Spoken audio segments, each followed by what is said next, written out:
ጥያቄ በኤርምያስ 19 ላይ እግዚአብሔር የሰው ሥጋ አስበልቷል? ብዙዎቻችን ኤርምያስ ምዕራፍ 19 ቁጥር 9 ላይ የወንዶች ልጆቻቸውንና የሴቶች ልጆቻቸውን ሥጋ አበላቸዋለሁ የሚለውን ቃል ስናነብ እንደገታለን። እግዚአብሔር እንዴት እንዲህ ያደርጋል?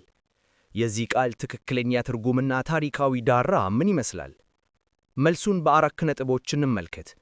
አንደኛ፣ የጥፋቱ መንስኤ። ይህ ትንቢት የተነገረው ሕዝቡ እግዚአብሔርን ትተው ለጣዖት ማለትም ለሞሎክና ለባዕል ልጆቻቸውን በሚሰዉበት ወቅት ነበር። እግዚአብሔር የሸክላ ማሰሮ በመስበር የፍርዱንና የጥፋቱን ምትን አሳይቷል።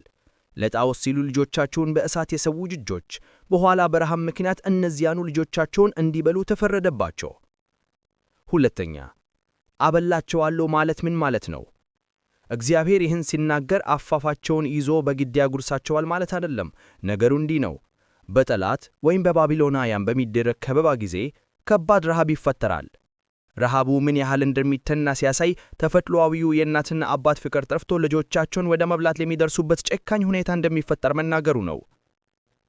ማስረጃ፣ የትንቢቱ ፍጻሜና ኤርምያስ በዓይኑ ያየው እውነታ። ይህ ትንቢት እንዲሁ ማስፈራሪያ ብቻ አልነበረም። ታሪክ እንደሚያረጋግጠው በኢየሩሳሌም ከበባ ጊዜ ቃሉ ተፈጽሟል። ሰቆቃው ኤርምያስ ምዕራፍ 4 ቁጥር 10 ላይ ነቢዩ ኤርምያስ ትንቢቱን ሲፈጸም በዓይኑ አይቶ እጅግ አሳዛኙን ሁኔታ እንዲህ ሲል መዝግቦታል። የርኅሩኆች ሴቶች ልጆች ልጆቻቸውን ቀቅለዋል፣ የወገኔ ሴት ልጅ በመቀጥቀጭ ውሃ መብል ሆኗቸው። እንዲሁም ሁለተኛ ነገሥታት ምዕራፍ 6 ቁጥር 28-29 ላይ እንደተጻፈው ቀደም ብሎ በሰማርያ ከበባ ጊዜ ሴቶች ተራ በተራ ዛሬ የኔን ልጅ ነገ ያንቺን ልጅ እንብላ እስኪሉ ድረስ ረሃቡ አእምሮአቸውን አሳትቷቸው እንደነበር ተጽፏል። ሶስተኛ፣ የማንቂያ ደወል እንጂ ድንገተኛ አልነበረም። ይህ ፍርድ በድንገት የመጣ ሳይሆን ሕዝቡ ከአምልኮ እግዚአብሔር ሲወጡ የሚገጥማቸውን መርገም ተብሎ በኦሪት ዘዳግምና ዘሌዋውያን ላይ በሙሴ አማካኝነት አስቀድሞ ማስጠንቀቂያ ተሰጥቶ ነበር። መከራው የመጣው እግዚአብሔር ጨካኝ ስለሆነ ሳይሆን ሕዝቡ ማስጠንቀቂያውን ንቀው በኃጢአት ስለጸኑ ነው።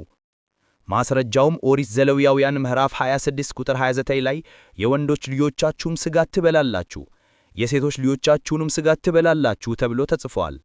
እንዲሁም ሁለተኛ ዘዳግም ምዕራፍ 28 ከቁጥር 53 እስከ 57 ላይ ጠላት በሚያስጨንቅበት ጊዜ በረሃብ ምክንያት ልጆቻቸውን እንደሚበሉ በሰፊው ተነብዮ ነበር። አራተኛ፣ መንፈሳዊ ትርጉሙ ለኛ ሰው ከእግዚአብሔር ሲለይ ሰብአዊነቱን ያዳል።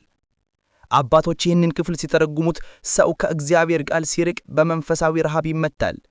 ያን ጊዜ ወንድሙን በሐሜት በቅናትና በጥላቻ ይበላዋል ወይም ያጠፋዋል ይላሉ። ቁም ነገሩ እግዚአብሔር አሁንም እንደ ሸክላ ሰሪ ሊጠግነን ይወዳል። ነገር ግን ማሰሮ ተሰብሮ ወደማይመለስበት ደረጃ ከመድረሱ በፊት ወደ እርሱ መመለስ አስፈላጊ ነው። ኃጢአት ክብርን ብቻ ሳይሆን ሰው መሆንንም ያስረሳል።